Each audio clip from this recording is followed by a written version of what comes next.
The overall goal of this procedure is to prepare Arabidopsis thaliana inflorescences for imaging live developing flower buds with a confocal microscope.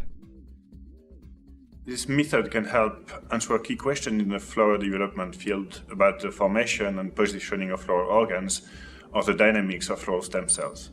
The main advantage of this technique is that it allows live imaging of flowers as they form, which is critical to understanding what is quintessentially a dynamic process.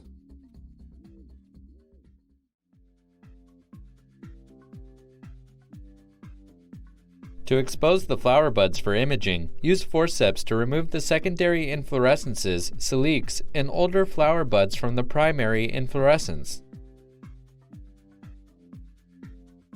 Next, use the forceps to pierce a vertical hole in the agarose of a dissecting dish.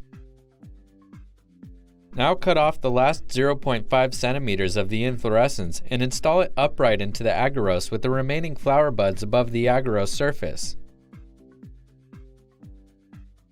Fill the dish with sterile deionized water so that the shoot apex is fully immersed, and use a 1000 microliter pipette to flush any air trapped around the shoot apex.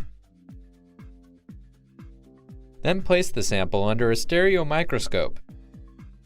Use the forceps to remove the flower buds that are not to be imaged from the immersed sample. When reaching stage 7 flower buds, remove the water from the dissecting dish, replace the dissecting dish under the microscope, and finish the dissection. The apex can then be placed upright into the medium of an imaging dish such that only the shoot apical meristem and surrounding flower buds are above the surface.